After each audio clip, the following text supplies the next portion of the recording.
Hi, welcome to another great episode of Real Estate Straight No Chaser with Al and Tara. And during this special time of self-distancing, we are airing our episodes separately. But look forward to getting together very soon.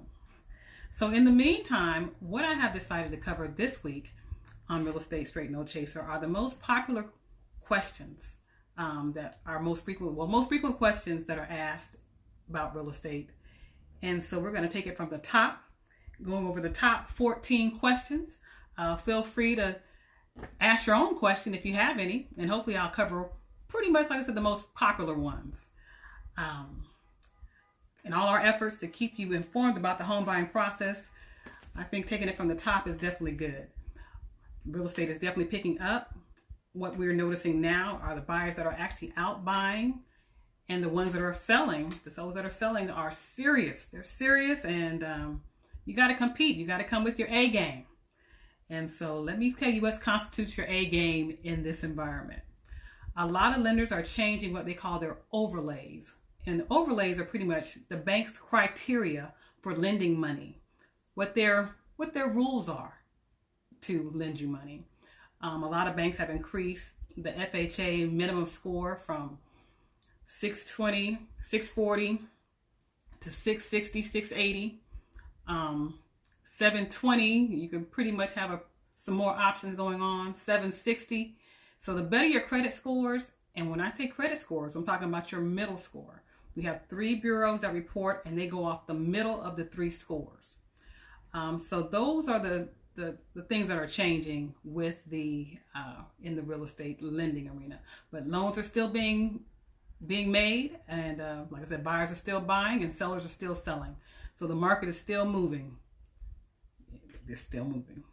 Alrighty, so let's talk about the top 14 most frequently asked questions about real estate. And I got them wrote down so I can read them. I might need to put my glasses on, but we'll work on that. All right, what are the fees associated when purchasing real estate? This is probably the most popular question. One of your first fees is earnest money, which is your initial deposit indicating your intent to purchase, usually 1 to 5% of the purchase price. Second fee is going to be your home inspection. That's the cost to have a licensed professional examine the house, $350 to $500, and pretty much varies on the size of the home and your inspector really for the price on those. Appraisal. A licensed appraisal examines the value of the home to protect the bank along with yourself. However, you're going to pay for that. And that may run you another $550 for an appraisal. That's going to also depend on what type of loan that you're getting. If you're getting an FHA loan or a conventional loan. And during these special times, some lenders are even doing a waiver on those appraisals. So, like I said, things are changing. Termite letter. That's going to be an exterior and interior examination of the home to verify if the home has termite issues. A letter is good for roughly about 30 days, and the average cost is about $130 if there are no termites found. If there are termites found, then the cost will only go up from there to alleviate the termite problem. Alrighty. And it also is going to depend on the damage. You're going to want to take care of the appraisal, the inspection and the termite letter during your due diligence time. Alrighty. Survey. This is the cost to have a land surveyor come out and determine the exact boundaries of the property that you're getting ready to buy. So if you have a fence on that property, or if it's not fenced and you're thinking about fencing it, actually knowing your lot is a great thing to have, and I definitely recommend getting that done during your due diligence time. The cost for a survey is roughly about $375 and up, and that's probably once again is going to depend on the size of your lot that you're getting surveyed. Closing costs. This comes at the end once you passed all the due diligence times, and that's when you're getting ready to get your keys and take over ownership. Your closing costs are all fees to acquire real estate, which is roughly about 3 to 4% of the price of the home. This would include your prepaids, and what your prepaids are your taxes and your insurance, because they're collected in advance to establish an escrow account at your closing.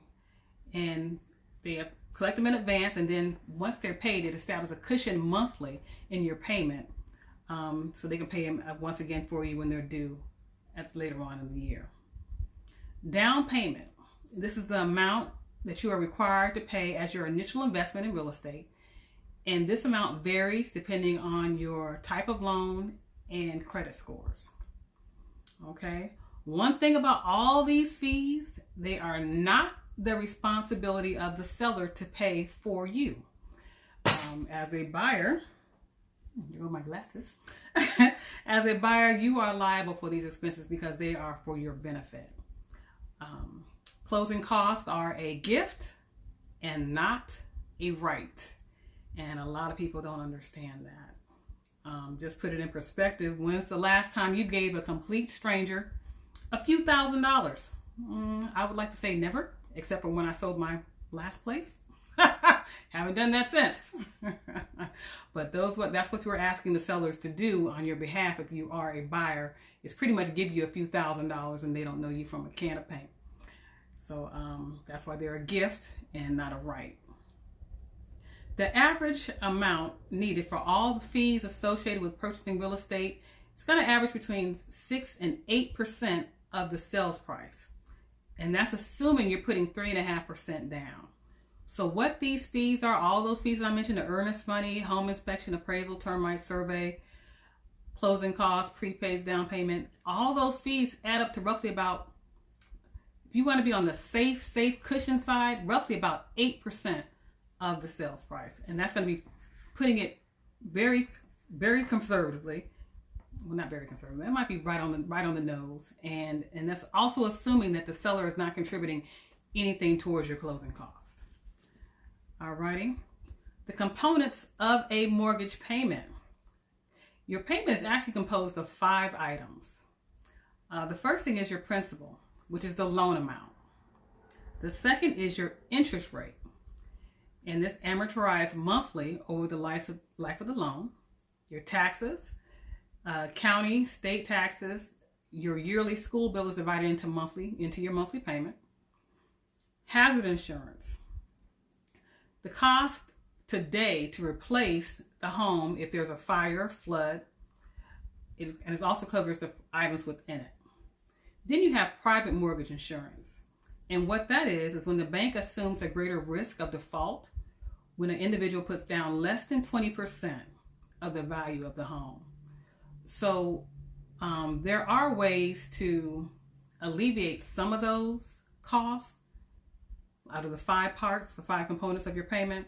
By putting 20% down, you can be responsible for paying your own taxes and your own insurance, making your payment only consistent of your taxes and taking that back, forgive me. Making your payment only consistent of your principal and interest. So if you have a mortgage payment now, if you look at your breakdown of your statement, anything above your principal and interest are considered escrow items.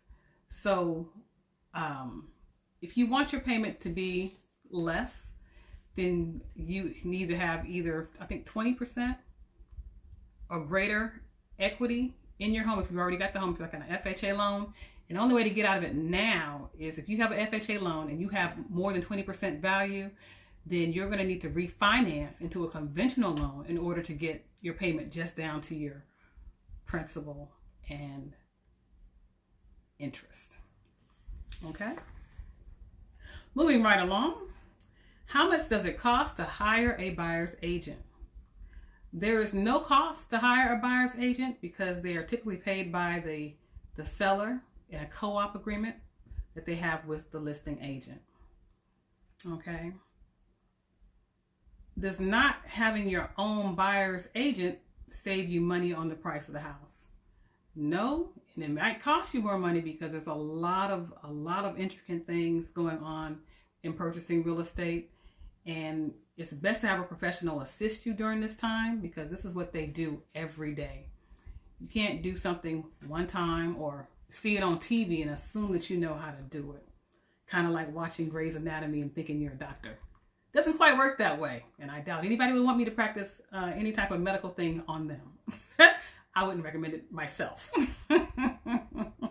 All right. Should I shop for a home before getting pre-approved for a loan? Okay. Yes, if you're paying all cash. So if the house you're looking at and you have that amount as liquid cash in the account, then yeah, you can feel free to go ahead and search, because you can pay for it cash.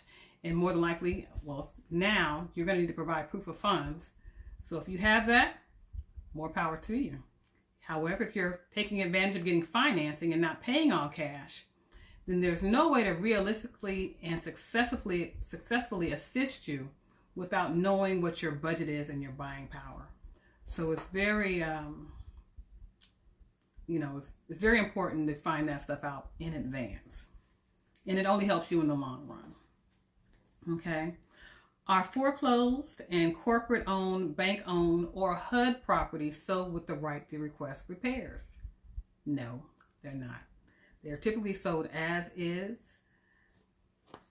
And so we encourage you to get a home inspection done to make sure that everything is right in the home, or, at your tolerance level for that property. Okay.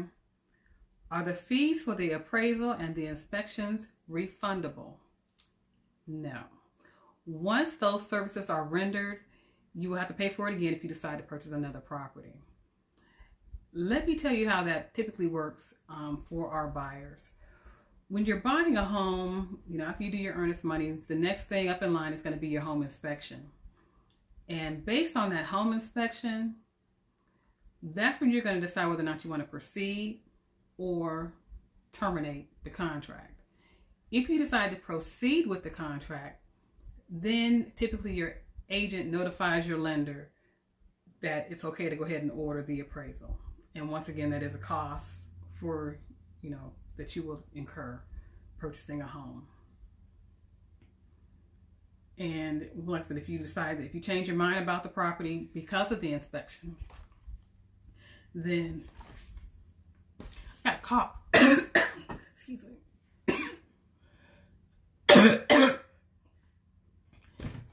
And now it's not the time. Excuse me. One thing about live, you can't even do it. Whew, something went down the wrong pipe. Sorry about that. We're going to keep pressing forward. But if you decide to proceed forward, then the appraisal will be ordered after that point. Alrighty. The average time from the executed contract to owning the home. Now, in this environment, the average time to purchase is going to be roughly about an average of 30 days, if not a little bit more, because of the environment that we're currently in. And I wish I had some tissue, but I do not have any in front of me right now. And so if you're looking right now, I would expect roughly about a 45 day turnaround time from the time you find the house to the time you move in. Whew. Okay. Can I lock my interest rate without a house? Once again, the answer is no. Interest rates fluctuate, and they have really been volatile when this epidemic first kicked in. And when it first kicked in, rates were adjusting by the hour. It was crazy, but they've calmed down a little bit more recently, and they're a little bit more stable. And the reason why you can't lock your interest rate until you find a property, because we need to know how long it's going to be before you close. So the lender has so much time to get that, to keep that rate for you, which is why you can't lock it without having a property identified and under contract. Okay. For those of you all just tuning in, I had a little coughing moment. Oh my gosh, you can't even cough right now.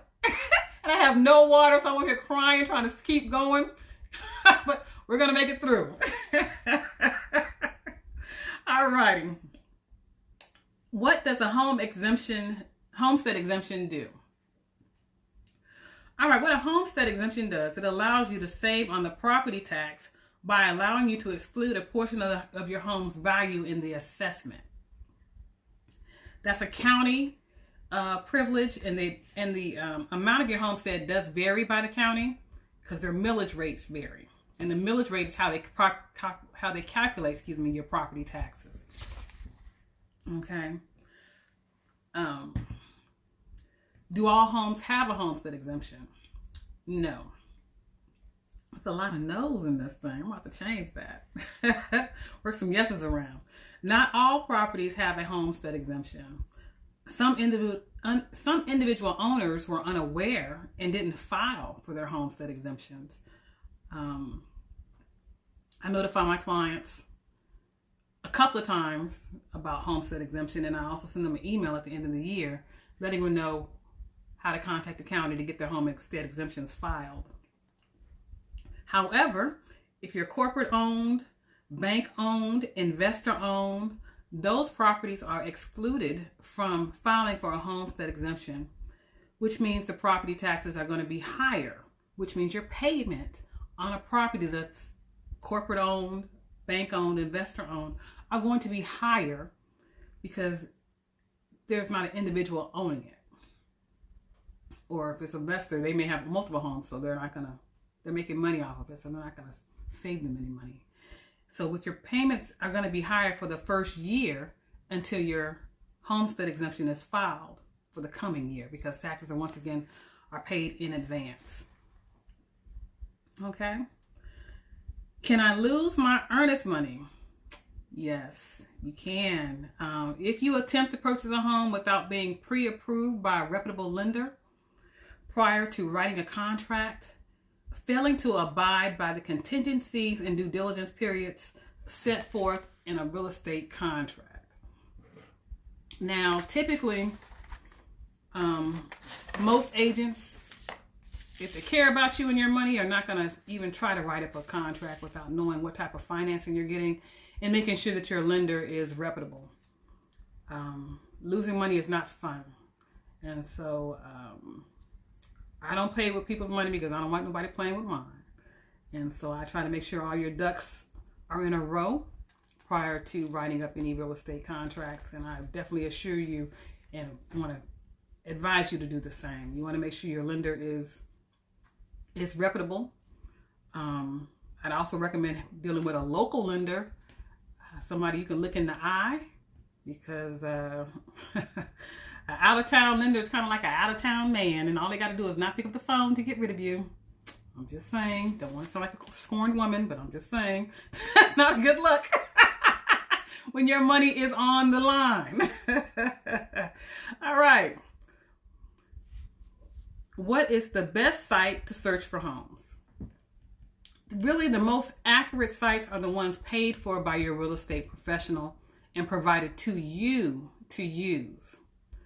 Sites used by us real estate professionals are the most accurate because if the information is not up to date, there will be financial consequences for the agent, and repeated violations could cause an agent to lose access to the proprietary systems.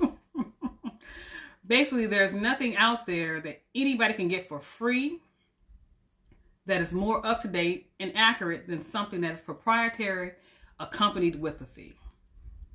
Okay. So these have been the top 14 questions that I have been asked in my real estate career most repeatedly. So I thought I would share them with you. Like I said, on a good note, people are buying in the market, and it's the serious buyers, so it's a survival of the fittest in more ways than one. And I thank you all for staying tuned, excusing my choking or coughing moment.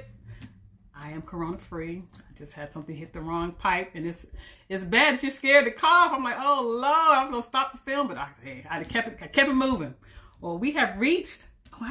I did it. We did 15 minutes of Real Estate Straight No Chaser. I thank you all for watching and tuning in, and I'll see you on the third Sunday. For all my mothers that are my friends and family, I want to wish you happy Mother's Day coming next Sunday. Hope you have a very, very special Mother's Day in this time. And we're all in this together and hope to see you on the other side. Have a great day.